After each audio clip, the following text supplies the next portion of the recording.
అందరికీ నమస్కారం. నేను మీ కొట్టే కావ్య. ఎప్పుడెప్పుడా అని చెప్పని ఇన్నాళ్ళుగా పవన్ కళ్యాణ్ గారి సినిమా కోసం చూసిన వెయిటింగ్ అయితే తెర అయితే పడిపోయింది. సో ఫస్ట్ రివ్యూస్ వచ్చేసినాయి, కామెంట్స్, సోషల్ మీడియా మొత్తం వీరమల్లు అయితే వీరంగం చేసేస్తున్నారు.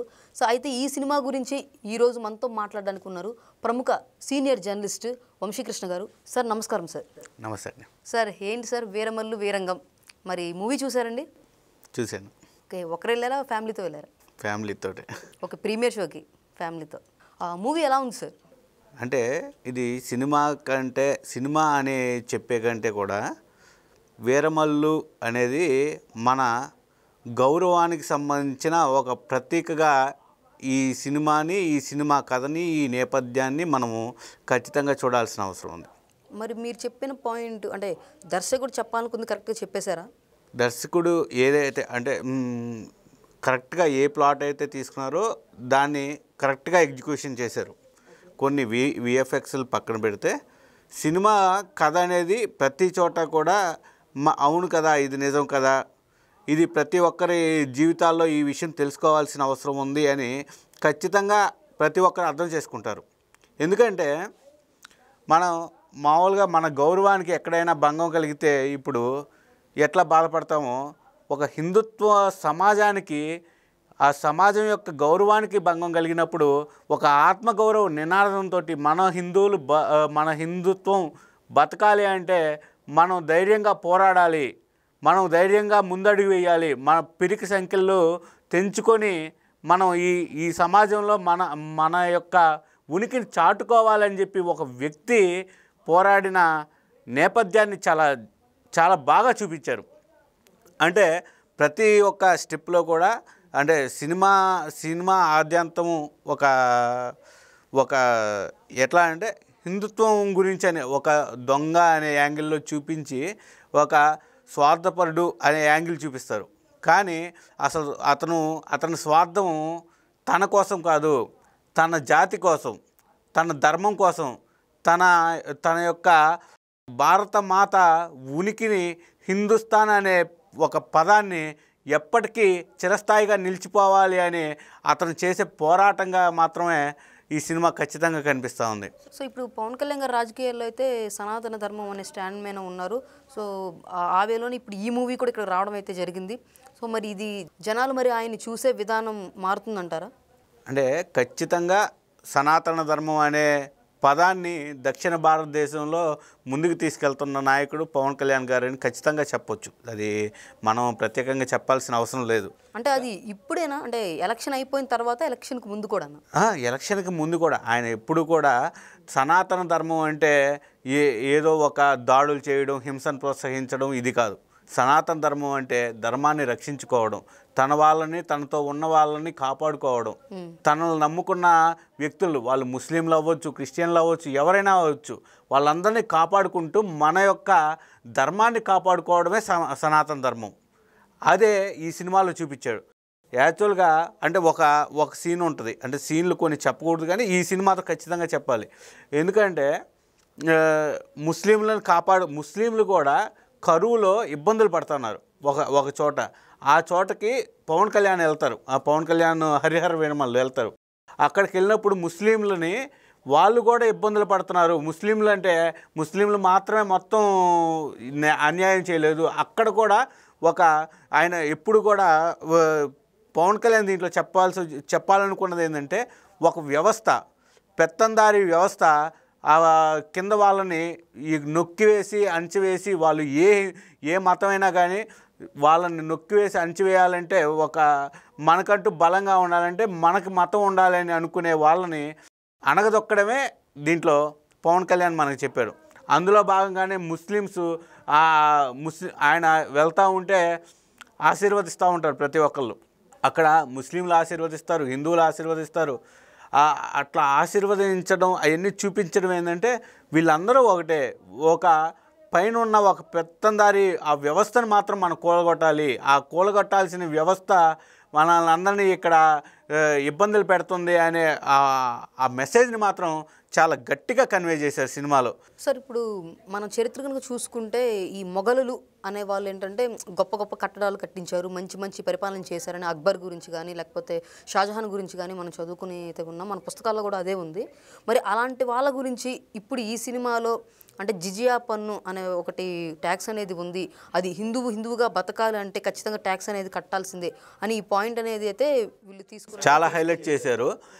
యాక్చువల్గా జిజియా పన్ను అనేది మనం సోషల్ పుస్తకాల్లో మనం చిన్నప్పటి నుంచి చదువుకుంటున్నదే. అంటే వాళ్ళు చేసిన మంచిని మనకు చూపించారు, ఒక ఇప్పుడు నెగిటివ్ని చూపిస్తుంటే ఇది యాక్సెప్ట్ చేసుకోగలరా? ఖచ్చితంగా యాక్సెప్ట్ చేయాలి. అంటే ఆ రోజుల్లో ఏం జరిగింది అక్కడ, ఆ జిజియా పన్ను కట్టించుకునేటప్పుడు చిత్రీకరించిన కొన్ని సన్నివేశాలు మాత్రం ఖచ్చితంగా ప్రతి ఒక్కరిని ఆలోచింపజేస్తాయి. అక్కడ అంటే మనం చెప్పకూడదు, స్టోరీ చెప్పకూడదు, ఖచ్చితంగా ఆ ఒక్క ఎమోషన్ జిజియా పన్ను కట్టించుకునేటప్పుడు మన ప్రాంతంలో మనం తిరగడానికి, మన భూమిపై, మన నేలపై, మన యొక్క సంపదని మనం అనుభవించడానికి కూడా ఎవడికో పన్ను కట్టాల్సిన అవసరం ఏముంది అనే చెప్పే మెసేజే ఇది.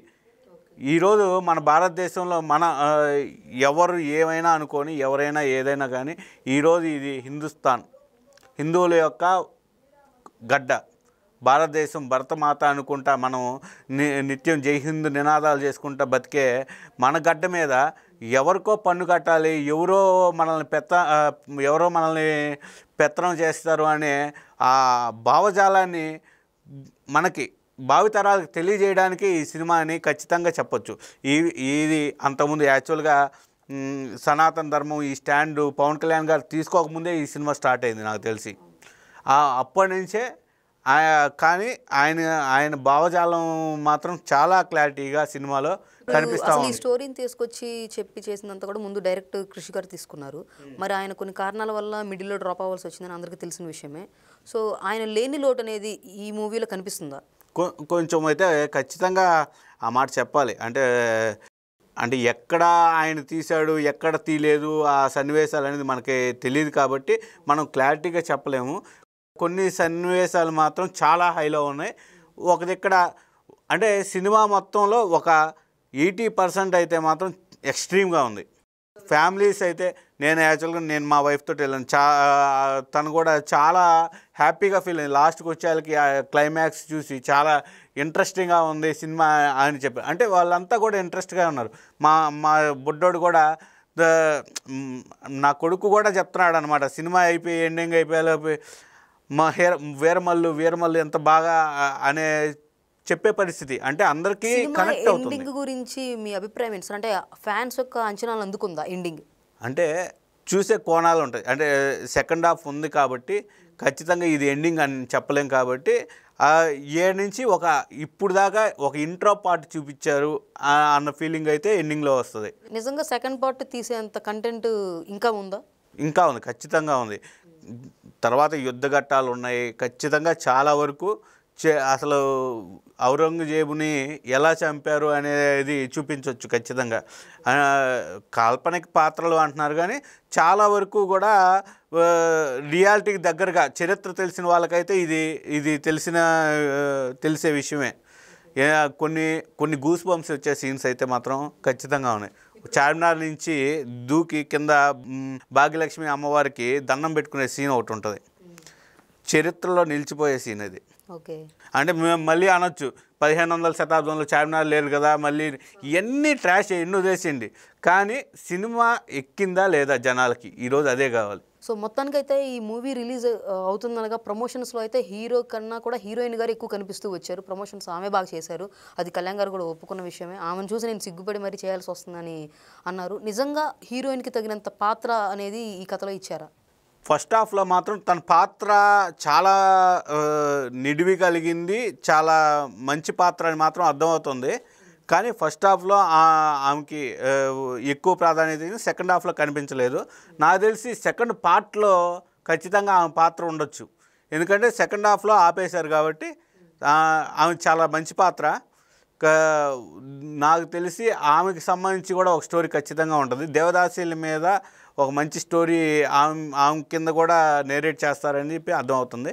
ఖచ్చితంగా ఆమె పాత్ర కూడా మంచిగా ఉంటుంది. సార్, ఇప్పుడు వీరమల్లు సినిమా వస్తుందనగానే ఒక సోకాల్ బ్యాచ్ అంతా ముసుగులో వచ్చేసి బాయ్కాట్ వీరమల్లు అని చెప్పని గత వారం రోజుల నుంచి బీభత్సమైన దుష్ప్రచారం ఈ ఏడ్చే బ్యాచ్ ఎప్పుడు ఉంటానే ఉంటారు. ఆ అంటే ఏడ్చే వాళ్ళ బ్యాచ్ ప్రభావం దీని మీద ఏమైనా ఉంటుందా? అబ్బే ఆ సినిమాల మీద ఎవరు ప్రభావం ఏమన్నా, సినిమా నచ్చితే అందరూ వెళ్తారు, నచ్చకపోతే అది ఆడదు.